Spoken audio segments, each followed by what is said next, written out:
எனக்கு நீ போதுமே. என் இயேசுவே, என் இயேசுவே, எனக்கு நீ போதுமே.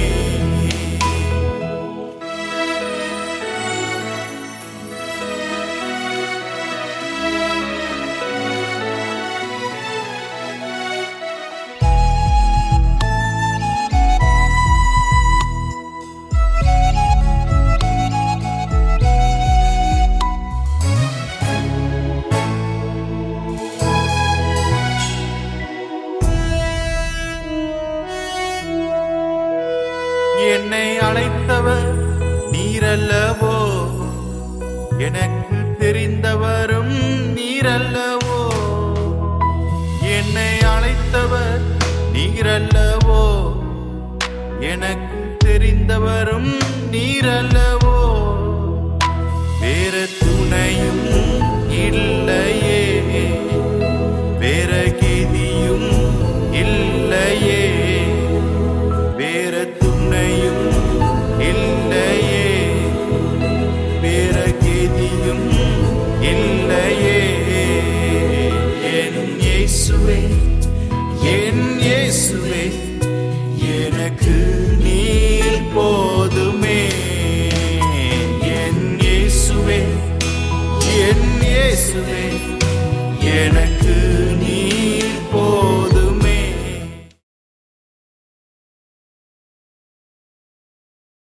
கர்த்தருடைய பரிசுத்த நாமத்துக்கு மகிமை உண்டாவதாக. ஆண்டவராக இயேசு கிறிஸ்து நாமத்தில் இந்த காலை வேளையிலும் ஒரு சில வசனங்களை நாம் வாசிப்போம்.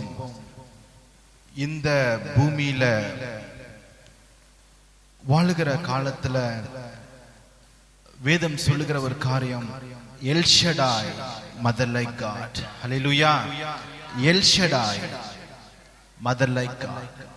எல் ஷடாய் தாயை போல தேற்றுகிற தெய்வம். ஹல்லேலூயா. இன்றைக்கு நம்ம வாழ்க்கையில உடைந்து போய் உட்கார்ந்துட்டு இருக்கோம். எல்லாராலும் நெருக்கப்பட்டு கைவிடப்பட்டு உட்கார்ந்துட்டு இருக்கோம். தேவன் சொல்றார், எல் ஷடாய் தாயை போல தேற்றுகிற தெய்வம். ஏசாயா தீர்க்கதரிசியின் புஸ்தகம் 16வது அதிகாரம் 1-2 வாசிச்சு பார்த்தீங்கன்னா அங்க ஒரு சம்பவம் வருது. அதே ஏசாயா 66:13 வாசிச்சு பார்த்தீங்கன்னா அங்கேயும் தேவன் ஒரு சம்பவத்தை பத்தி சொல்றாரு. நான் உன்னை மறப்பதில்லை, தாயை போல உன்னை நான் அரவணைப்பேன், தாயை போல நான் தேற்றுவேன். இன்றைக்கு நம்பிக்கையற்ற சூழ்நிலையில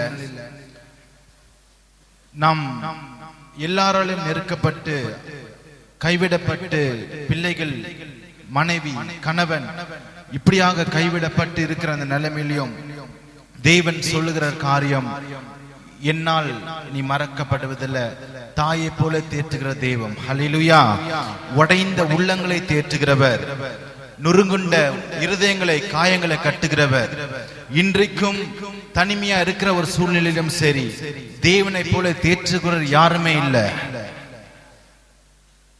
ஓசியா 11:3 வசனம் 4வது வசனத்தை நீங்க வாசிச்சு பார்த்தீங்கன்னா வேதம் சொல்லுகிறது, நான் உன்னை எப்படி மறப்பேன், நான் உன்னை எப்படி கைவிடுவேன். தாயை போல தேற்றுகிற தெய்வம். நாம் குடும்பங்கள் நம்மளை வெறுத்து ஒடுக்கலாம், நாம் நம்பினவர்கள் ஓடி போகலாம், நாம் யாரெல்லாம் நேசிச்சோமோ அவங்க இல்லாம போகலாம். ஆனா இன்றைக்கு தேவன் சொல்லுது, தாயை போல நான் உன்னை தேற்றுகிற தெய்வம். நம் தெய்வத்துக்கு ஒரு தாயின் பதம் உண்டு. நான் ஒரு புத்தகத்துல படித்தேன், சாது சுந்தர் சிங் ஒரு வழியாக ஊழியத்தின் பகுதியாக அவர் நடந்து போயிட்டு இருக்கும் பொழுது அந்த பகுதியில மிகுந்த தீ விபத்து ஏற்பட்டு அந்த பகுதியின் காற்றில் இருக்கிற அனைத்தும் இறந்து போயிடுச்சு. எல்லாம் பட்சிகளும் எல்லா மிருகங்களும் அந்த தீக்கு இரையாய் எல்லாம் கருகி போயிடுச்சு. இவர் அந்த வழியா போகும்போது ஒரு தாயின் பறவை சேட்டைகளை விரித்த மாதிரியே கருகி போய் கிடந்தது. இவர் பார்த்து மனம் உடைஞ்சு அந்த பறவையை போய் தூக்கணும்னு அந்த பறவையின் கீழே பாத்தீங்கன்னா தன்னோட குஞ்சுகளை என்ன பண்ணிருக்கு, அப்படியே அணைத்து அது தாயின் ஜீவனை விட்டு இருக்கு. அந்த குஞ்சுகள் எல்லாம் உயிரோட இருக்கிறது. அதை பார்க்கும் பொழுது அவர் சொன்னாரு, தாயை போல தேர்த்துக்குது. ஒரு பறவை, ஒரு தாய் பறவை இப்படி தன் குஞ்சுகளை அணைத்து சேர்ப்பது போல் இன்றைக்கும் நம் கைவிடப்பட்ட நிலைமையில தெய்வம் இன்றைக்கு அணைத்து சேர்க்கிறவர். ஹல்லேலூயா, ஹல்லேலூயா. நான் உன்னை இப்படி கைவிடுவேன். ஏசாயா 66:13 அதுதான் வாசிச்சோம். 49, 15, 16 ஸ்திரீயானவன் தன் பாலகனை மறப்பாளோ, அவள் மறந்தாலும் நான் உன்னை என்ன பண்ணுவதில்லை, மறப்பதில்லை. இன்றைக்கு தேவன் சொல்றது, நான் உன்னை மறப்பதில்லை. உள்ளங்கையில நான் வரைஞ்சிருக்கிறேன். ஹல்லேலூயா. மறதியின் பூமி நம்ம கொடுத்து நம்ம கடந்த காரியங்களை பார்த்தோம். மறதியின் பூமியில் ஆண்டவர் சொல்ற காரியம், நான் தாயை போல உன்னை பக்கத்துல இருந்து உன்னை தேர்த்து போறேன், தந்தையை போல அன்பு. ஒருவேளை தாயின் அன்பு அனைவருக்கு இல்லாம போயிருக்கலாம், தகப்பனின் அன்பு இல்லாம போயிருக்கலாம், பிள்ளைகள் அன்பு இல்லாம போயிருக்கலாம். இன்றைக்கு இந்த காலை வேளையில இந்த செய்தியை கேட்டிருக்கிற ஒவ்வொருக்கும் தேவன் சொல்லுது, தாயை போல தேற்றுகிற தெய்வம். ஹல்லேலூயா, ஹல்லேலூயா. உடைந்த உள்ளங்களை காயங்களை கட்டுகிற தெய்வம். அவர் ஒருபோதும் மறப்பதில்லை. லூக்கா எழுதின சுவிசேஷம் 13:34 பாத்தீங்கன்னா, நான் எப்பவுமே உன்னை அணைக்கிற தெய்வம், எவ்வளவு நாளா உன்னை பாதுகாக்கிறேன், நீ என்னை விட்டு தூரம் போனாலும் உன் கூட தேடி வர, நீ பாவங்கள் செய்யும்போது நான் உன்னை அணைத்து மன்னித்து அணைக்கிறேன், என்னுடைய கரம் உனக்கு இப்பவுமே விரிச்சிருக்கு. ஆண்டவர் சொல்ற ஒரு காரியம், அந்த தாயை போல தேத்துகிற தேவன் தான் நமக்காக சிலுவில் ஜீவனை விட்டார். ஹல்லேலூயா. அந்த ஜீவனை விட்ட தேவன் இன்றைக்கு நம்ம கிட்ட எதிர்பார்க்கிறார். ஆண்டவருக்காக இந்த தாயை போல தேத்துகிற தெய்வத்துக்கு நாம் தலை சிறந்த பிள்ளைகளாக நடக்க வேண்டும். தாயின் உள்ளம் கோணாதபடி, தாயின் உள்ளம் துக்கப்படுத்தாதபடி நம் தேவனை அனுசரிச்சு அவருடைய வழியில நடக்க வேண்டும். யங் மேன், வாலிப பிரயாசத்துல ஒரு வாலிபன் தன் வழியை இதனால் சுத்தம் செய்ய முடியும். How can he clean his way? அவருடைய வசனங்கள் படி நடந்து அவருடைய கற்பனைகளை கை கொண்டா அவனுடைய வழியில் தாயை போல தேர்த்துகிற தெய்வத்துக்கு நாம் சந்தோஷத்தை கொடுக்க முடியும். ஹல்லேலூயா. இன்றைக்கு யோசிச்சு பாருங்க, உங்களால் உங்க தாய்க்கும் சரி, உன் தகப்பனுக்கும் சரி, இல்ல தெய்வத்துக்கும் சரி சந்தோஷமா தர முடியுதா? நாம் தாய் விரும்புவது போல் நம்மளால நடக்க முடியுதா? தேவன் விரும்புவது போல் நடக்க முடியுதா? ஒரு கழுகானது, தாய் கழுகானது இப்படி சேட்டன் கீழே அணைப்பது போல், அதுதான் அந்த பதம், தாயின் பதம் தான் சொல்லுது, உன்னத மாணவர் மறைவில் இருக்கிறவன் சர்வ வல்லவர் என்ன பண்ணுவாரு, நிழலில் தங்குவான், அவர் தன் சிறகுகளால் என்ன பண்ணுவார், உன்னை மூடுவார். ஹல்லேலூயா. சிறகு கீழே மூடுகிறவர். ஒரு தாய் கோழி தான் தன் குஞ்சுகளை சிறகு கீழே ஆபத்து வராமல் மூடும். நம் தெய்வத்துக்கு தாயின் பதத்தை உண்டு பண்ணுகிறது. சிறகுனால் உன்னை மூடுவேன், என் சேட்டையின் கீழாக உனக்கு அடைக்கலம் உண்டாகும். ஒருவேளை உன் வாழ்க்கையில் அடைக்கலமே இல்லாம போயிருக்கலாம். ஐயா, நல்ல வீடு இல்ல, நான் தங்குறதுக்கு இடம் இல்ல, நான் நாடோடி போய் திரிஞ்சிட்டு இருக்கேன்னு நினைக்கிறியா? இன்றைக்கு தாயை போல தேத்துகிற தெய்வம் தன் சிறகுனால் உன்னை மூடி அணைக்க போகிறாரு. ஹல்லேலூயா, ஹல்லேலூயா. பயப்படாதே, நான் உன்னோடு இருக்கிறேன்னு சொல்றேன். ஏசாயா தீர்க்கதரிசி புஸ்தகம் 43 அதிகாரம் 5, 6, 7 பாத்தீங்கன்னா, பயப்படாதே, உன்னோடு கூட இருக்கிறேன், உன்னை அணைப்பதுக்காக நான் இருக்கிறேன். உன் கஷ்டம் வரும் பொழுது, உன் கவலை வரும் பொழுது, கடன் பிரச்சனை வரும் பொழுது, உன் வியாதி வரும் பொழுது அணைப்பதுக்காக என் சிறகுகளை விரித்து உன்னோட நான் வந்திருக்கிறேன். பயப்படாதே, நான் உன்னோடு கூட இருக்கிறேன். எல்லாராலும் கைவிடப்பட்ட ஒரு மனிதன், அடைக்கலம் இல்லாம வேதனையோடு இருக்கிற ஒரு மனுஷன், அவன் குடும்பம் அவனுக்கு உதவி செய்ய முடியல, அவன் நம்பினவர்கள் உதவி செய்ய முடியல, பல வருஷங்களாக பிச்சை எடுத்துக்கொண்டு கண் பார்வை இல்லாமல் உட்கார்ந்துட்டு இருக்கான் ஒரு மனுஷன். அந்த வழியா இயேசு போகும் பொழுது அவன் கதறி அழுகிறான். லூக்கா எழுதின சுவிசேஷம் 18வது அதிகாரம் 35-43 வாசிச்சு பார்த்தீங்கன்னா அந்த குருடனை பத்தி நீங்க பார்க்கலாம். எல்லாரும் அவன் தாய் இருந்தும் அவனுக்கு உதவி செய்ய முடியல, தகப்பன் இருந்து உதவி செய்ய முடியல. ஆனா தாயை போல உள்ளம் படைத்த நம் இயேசு கிறிஸ்து அவனை பார்த்து அவன் கூப்பிடுத, அவன் கதறத. ஒரு தாய் பாருங்க, ஒரு குழந்தை பெற்றிருப்பாங்க, வேலை செஞ்சிட்டு இருப்பாங்க எங்கன்னா ஒரு மூலையில கிச்சன்ல, ஆனா குழந்தை தூங்கிட்டு இருக்கும். திடீர்னு குழந்தை கதறி அடிச்சா என்ன பண்ணுவாங்க? அழுமொழு எல்லாவற்றையும் விட்டுட்டு அந்த குழந்தைக்காக ஓடுவாங்க. ஐயோ என் பிள்ளை கத்துது, என்ன பிரச்சனையோ தெரியல, பூச்சி கடிச்சிருச்சா, என்ன பிரச்சனை? தாயின் உள்ளம் பதறி ஓடும். அதே போலதான் தேவன் நம்ம கத்தும் பொழுது, கூப்பிடும் பொழுது, அழுகும் பொழுது, ஆனா தாயின் இருதயம் போல படைத்த நம்ம ஆண்டவராக இயேசு கிறிஸ்து நம்மத்துல தீவிரமாய் வராரு. நம்மை சிறகுனால் மூட, நம்மளை காப்பாத்த. இந்த உலகம் பாத்தீங்கன்னா இட்ஸ் லிமிட்டட். பணம் இருந்தா நேசிப்பாங்க, ஆதாயம் இருந்தா உன் கூட சுத்திக்கிட்டு இருப்பாங்க, ஆதாயம் இல்லைன்னா சுத்த மாட்டாங்க. நல்ல உன்னால ஒரு சில வேலை ஆகணும்னா உன் கூட இருப்பாங்க,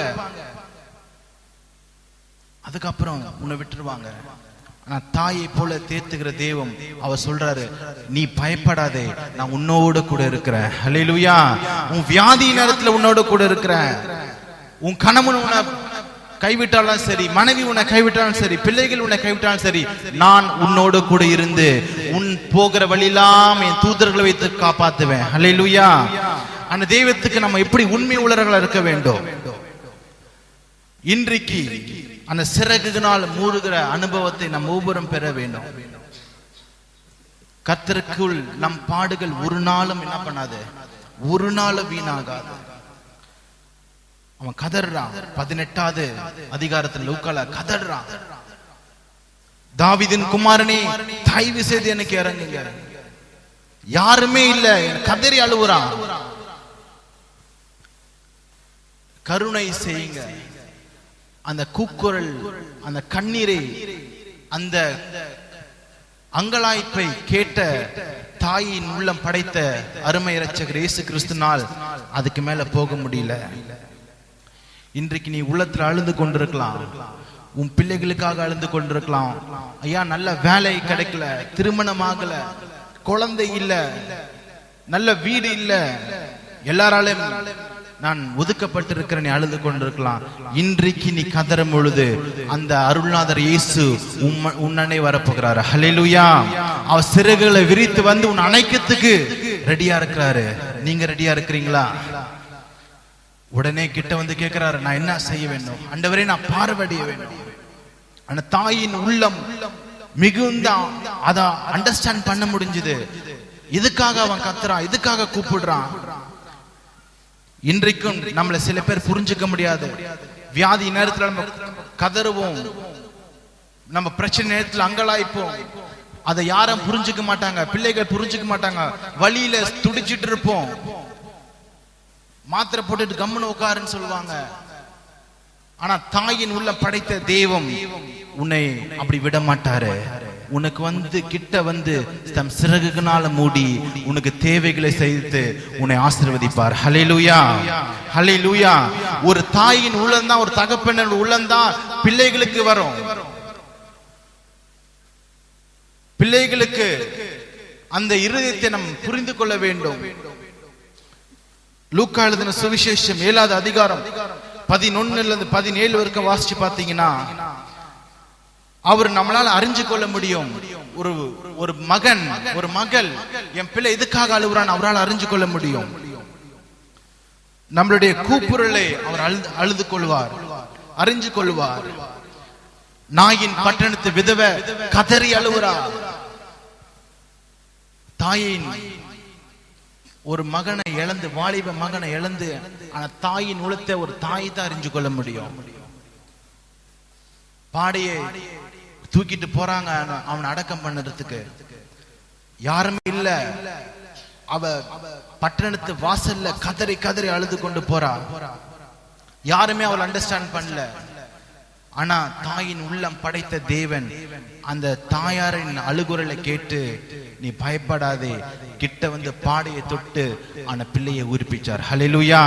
இன்றைக்கும் பிள்ளைக்காக நீ அழுது கொண்டிருக்கிறியா? ஐயா, என் பிள்ளை குடிச்சு கொண்டு அவன் சீரழிஞ்சு கொண்டிருக்கிறான், போதை வஸ்துகளுக்கு அடிமை கொண்டு சீரழிஞ்சு கொடுக்கிறான், வேலை வெட்டி இல்லாம சுத்திக்கிட்டு சீரழிஞ்சு கொண்டிருக்கிறான், துர்பேச்சு பேசி திரிஞ்சிட்டு இருக்கிறான், கதறி கொண்டிருக்கிறியா? இன்றைக்கு நீ கதறலை அருமை இரட்சகர் இயேசு கேட்பார். ஹல்லேலூயா. நாயின் பட்டணத்து விதவை கூக்குரலை கேட்ட தேவன் இந்த காலை வெளியில நீங்க கூப்பிடும் பொழுது அவர் சமீபமா இருக்காரு. ஹல்லேலூயா. தாயை போல தேற்றுகிற தேவன் இன்றைக்கு எல்லா விதத்திலும் உனக்கு தேற்றுகிறவர். நான் உன்னை விட்டு விலகுவதும் இல்லை, உன்னை கைவிடுவதும் இல்லை. மனுஷோட அன்பு எல்லாம் ஒரு நாள் போகதான் போகிறது. மனுஷன் நம்ம கூட எதுக்காக பழகுறான், எதுக்காக நீ செத்தா நான் சாவறேன்னு சொல்றான், எல்லாம் ஒரு குறிப்பிட்ட காலை வரத்துக்கு தான் இருக்கும். கடைசி வரைக்கும் வருவது இயேசு அன்பு தான் ஒரு காலம் மாறாது. தாயை போல தேற்றுகிற தெய்வம் இன்றைக்கு எல்லாம் கண்களை மூடி, இன்றைக்கு அந்த தாயை போல தேற்றுகிற தெய்வத்தினுடைய சிறகுனால் என்னை மூட வேணும்னு சொல்லி எல்லாரும் கதறி அழுவோம். எல்லாரும் அவரை நோக்கி கூப்பிடுவோம். ஆண்டவரே, என் பிள்ளைக்காக நான் அழுவுறேன், என் கணவனுக்காக அழுவுறேன். நீங்க தாயின் உள்ளம் படைத்தவரே, El Shaddai, mother like God, El Shaddai,